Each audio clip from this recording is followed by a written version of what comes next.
So, if you haven't heard of Blue Lock, the characters are thrown into an intense program designed to create the ultimate striker.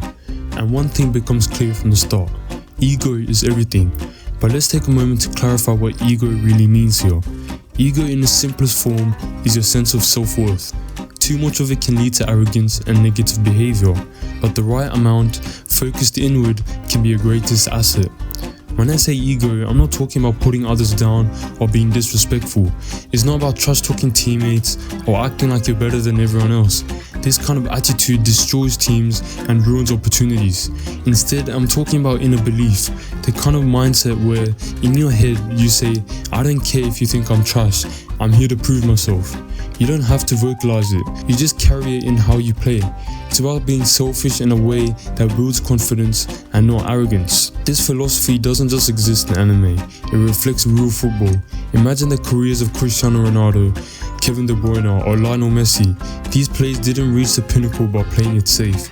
They took risks, failed, and tried again. If you want to stand out and make it to the next level, you have to adopt a fearless mentality. This might be uncomfortable to hear, but being selfish in the right way is essential. One of the most significant consequences of avoiding risks is stagnation. In football, opportunities don't wait for you. Players like Ronaldo didn't become the highest goal scorer in history by only taking easy shots. He's taken over 1,000 shots in the Champions League, with a conversion rate of around 10%. That means 90% of the time his attempts didn't go in, but he kept shooting because he understood that taking risks leads to rewards. Similarly, Kevin De Bruyne is widely regarded as one of the best playmakers in the game, but his success is built on bold passes. He takes chances others wouldn't dare, threading the ball through tight spaces, switching play with precision, and attempting audacious crosses.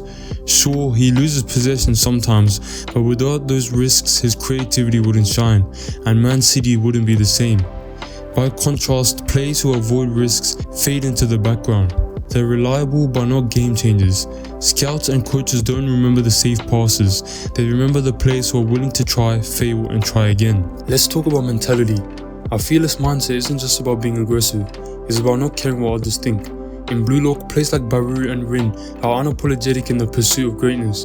Bruyne is obsessed with being the king of the field, and his selfishness often pushes his team to victory, while Bruyne's ego and determination to be the best forces around him to level up.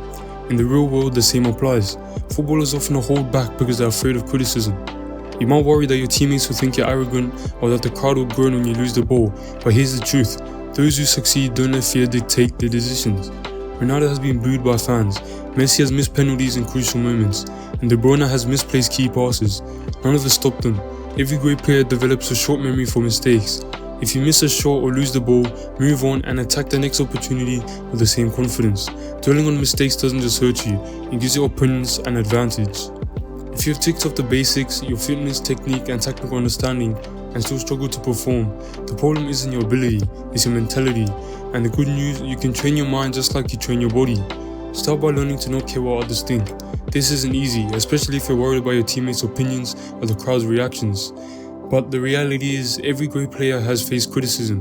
What sets them apart is the ability to move on and attack the next opportunity with the same confidence. Next, focus on controllable goals. Instead of obsessing over outcomes like scoring a goal or keeping a clean sheet, shift your focus to things within your control. For example, for attackers, aim to take a certain number of shots per game, regardless of whether they result in goals. For midfielders, focus on completing a specific number of key passes or switching play more often. For defenders, commit to communicating more with teammates or making a set number of clearances. These process-driven goals not only build confidence, but also free you from the pressure of perfection. And as you succeed in hitting these smaller, controllable targets, your self-belief will grow naturally.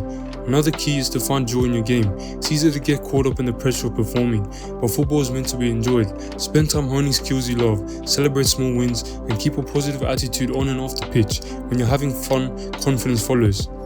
But remember, risk-taking has to be earned. You can't expect to dominate if you haven't put in the work. This is common for every sport in the world. If you're skipping training or shying away from tough drills, you haven't earned the right to be selfish. But if you're grinding every day, working on your technique, fitness, and mentality, you owe it to yourself and your team to take those risks. So to all the young footballers watching, don't let fear hold you back. Be the player who stands out, who takes responsibility, and who believes in their ability to shape the game. If you're putting in the work, you've earned the right to be aggressive. Let me know your thoughts about this topic in the comments, and if you're still figuring out how to stand out, check out my other videos for practical tips. As always, keep working hard and enjoy the beautiful game.